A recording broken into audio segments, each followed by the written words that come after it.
Hello बच्चों, welcome to CBSE connect. मैं हूं राघवेंद्र, आपका host mentor for the social studies of CBSE board.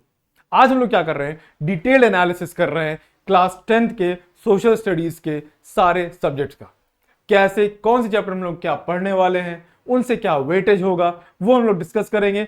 क्यों? क्योंकि आपको भी पता है भाई, 10th आपका बोर्ड है और आपको पता है कि बहुत इंपॉर्टेंट है। अभी से हम लोग प्रिपरेशन शुरू कर देंगे तो बोर्ड आते आते आपको वो जो प्रेशर होगा वो आप बहुत ही आसानी से एकदम वैसे सॉल्व करोगे। कैसे? जैसे हमारे महेंद्र सिंह धोनी पे होता है ना, थाला के ऊपर, बिल्कुल वैसे एकदम कैप्टन कूल जैसे आप क्या करोगे, बिल्कुल एकदम क्लियर कर लोगे।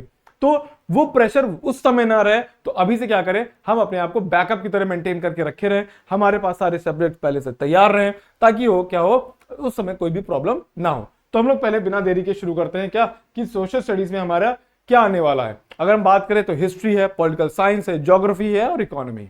हिस्ट्री में कौन से चैप्टर्स हैं आपको पता है, नेशनलिज्म इन यूरोप है, जिसमें हम ये देखना चाहते हैं, हम ये देखेंगे कि भाई यूरोप का नेशनलिज्म कैसा हुआ।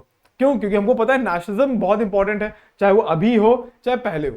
ठीक है, अभी भी बात करते हैं हम लोग, क्या कहते हैं कि भाई एक ऐसी गवर्नमेंट होनी चाहिए जो नेशनलिस्ट हो, देशभक्त हो, राष्ट्रवादी हो। राइट, बिल्कुल वैसी चीज क्या है, वही चीज है क्या, नेशनलिज्म इन यूरोप की बात हो रही है। ठीक वैसे हमको पढ़ना है नेशनलिज्म इन इंडिया। क्यों नेशनलिज्म इन इंडिया बहुत इंपॉर्टेंट था उस समय भी और आज भी, नेशनलिज्म इन इंडिया ने कैसे इंडिया को इंडिपेंडेंस दिलवाया। ठीक है, वो पढ़ेंगे। फिर ग्लोबल वर्ल्ड के ऊपर पढ़ेंगे, ग्लोबल वर्ल्ड में कौन से टॉपिक्स आ रहे हैं, बस 2 ही 3 टॉपिक्स आ रहे हैं, वो इंपॉर्टेंट है, वो पढ़ लेंगे। ठीक है, प्लस प्रिंट कल्चर कैसे इंपॉर्टेंट है, आज प्रिंट कल्चर, प्रिंट के बिना कोई काम नहीं हो रहा है, कैसे प्रिंट कल्चर आज के मॉडर्न वर्ल्ड में इंपॉर्टेंट है। तो ये सब चीजें, ये कुछ चैप्टर्स हैं जो बहुत ही इंपॉर्टेंट है हिस्ट्री के, जिसके ऊपर हम क्या करेंगे, एकदम डिटेल्ड एनालिसिस करके आपको क्या करेंगे, आपकी हेल्प करेंगे, ताकि आप क्या करो, आप अपने बोर्ड्स में अच्छे मार्क्स लाओ। ठीक है, अगला जो सब्जेक्ट है वो क्या कहते हैं, पॉलिटिकल साइंस। अब पॉलिटिकल साइंस में आपको पॉलिटिक्स पढ़नी पड़ेगी, एकदम इंडिया की आप पॉलिटिक्स समझ जाओगे। इस हमारे, मैं ये गारंटी दे रहा हूं कि भाई ये जो 4-5 चैप्टर्स हैं, ये पॉलिटिकल साइंस पढ़ने के बाद आपको इंडियन पॉलिटिक्स बहुत ही आसानी से समझ आ जाएगी।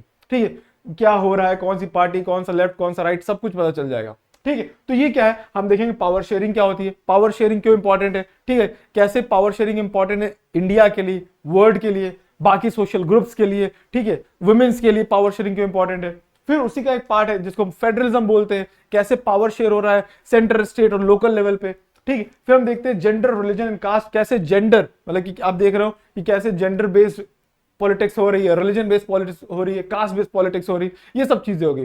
फिर आप देखते हैं पॉलिटिकल पार्टीज। भाई इंडिया में तो इलेक्शन ऐसा फेस्टिवल मनाया जाता है और इस समय क्या है, एक तरीके फेस्टिवल का पूरा मंथ चल रहा है, जिसमें आप देख रहे हो कि ये डिसाइड होगा कि 2024 का प्राइम मिनिस्टर कौन बनेगा। तो सिंपल चीज क्या है, पॉलिटिकल पार्टीज की बात होगी।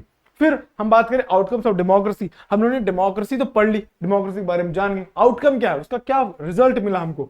ठीक है, वो आपको क्या क्या आजादी मिल गई डेमोक्रेसी की वजह से, आप वोट कर सकते हो, आप बोल सकते हो, आपको क्या क्या फ्रीडम मिली, वो है आउटकम्स ऑफ डेमोक्रेसी में। ठीक है, तो वो डिस्कस करेंगे। फिर ज्योग्राफी की बात करें तो ज्योग्राफी में कुछ ज्यादा चैप्टर्स हैं बट बहुत ही इजी चैप्टर्स है, जैसे रिसोर्सेज डेवलपमेंट, रिसोर्सेज क्या होता है, उनका डेवलपमेंट क्या है। ठीक है, फिर हम देखेंगे फॉरेस्ट, वाटर, एग्रीकल्चर, मतलब एकदम बेसिक चैप्टर्स है। बेसिक चैप्टर्स मतलब जो हमारे डेली के आप समझो कि आप अगर आप सामने भी बैठे हुए हो तो ये सारे चैप्टर्स आपके डेली आपके चारों तरफ हो रहे होंगे, कहीं ना कहीं लिंक होगा, चाहे वो रिसोर्सेज की बात करो, चाहे वो फॉरेस्ट की बात करो। क्यों? क्योंकि आपको पता है फॉरेस्ट प्रोडक्ट्स आपके घर पे हैं, आपके हाथों में है। ठीक है, आप देख रहे हो कि क्या, कैसे आप किसी चेयर पे बैठे हो, फॉरेस्ट का एक प्रोडक्ट है। आप देख रहे हो वाटर रिसोर्स, बिना पानी का तो कुछ काम ही नहीं होना है। वाटर रिसोर्स क्यों इंपॉर्टेंट है, डैम क्यों इंपॉर्टेंट है, इलेक्ट्रिसिटी क्यों इंपॉर्टेंट है, इसलिए वाटर रिसोर्स हो गया। फिर एग्रीकल्चर, भाई बिना खाने का कुछ नहीं। मिनरल्स एंड एनर्जी, आपको पता है एनर्जी रिसोर्सेज जरूरी है, conventional, non conventional, minerals important है, आयरन। क्यों? वही मैं कह रहा हूँ, ज्योग्राफी के जितने टर्म्स हैं आप देखोगे, जितने चैप्टर्स हैं वो आपके चारों तरफ हो रहे होंगे। मैन्युफैक्चरिंग इंडस्ट्री होगा, जिसमें आप शुगर इंडस्ट्री देखोगे, टेक्सटाइल इंडस्ट्री देखोगे, सब इंपॉर्टेंट है और आपके चारों तरफ हो रही है। तो इन सबको पढ़ने में ना आपको ये नहीं लगेगा कि भाई कुछ नया है, आप ऐसे पढ़ोगे और आपको एकदम लिंक ऐसे पकड़ लोगे कि भाई अच्छा ये है टेक्सटाइल इंडस्ट्रीज, टेक्सटाइल इंडस्ट्री में कपड़े की बात होगी, क्या प्रॉब्लम हो सकती है कि भाई इंटरनेशनल लेवल पे बहुत कंपटीशन है, या हमारी इंडस्ट्रीज बहुत प्योर है, या आप बोल सकते हो कि रॉ मटेरियल्स की कमी है। सिंपल चीजें, मतलब आपको बहुत ही आसानी से फिंगर टिप्स पे चैप्टर्स हो जाएंगे।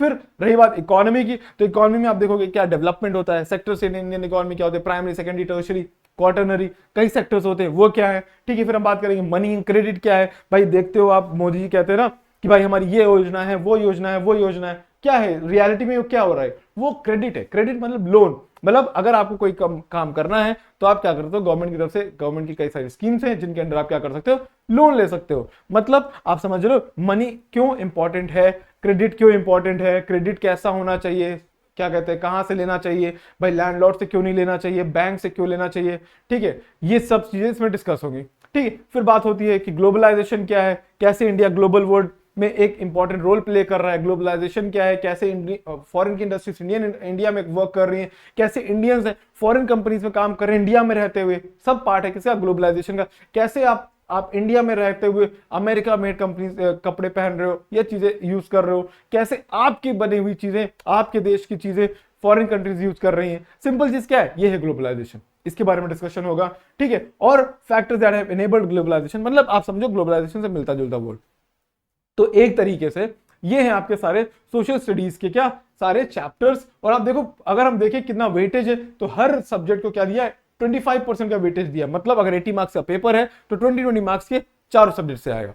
और मैं ये गारंटी दे रहा हूं कि भाई देखो, आपके बोर्ड जब भी हो, फेब मार्च में हो, हम लोग क्या करेंगे, रेगुलरली इस चैनल पे आपको वीडियोस मिलती रहेंगी। और हम लोग क्या करेंगे कि ये आपका सारा सिलेबस दिसंबर नवंबर से पहले क्या हो, खत्म हो जाए, ताकि आप जनवरी से क्या कर सको, रिवीजन कर सको।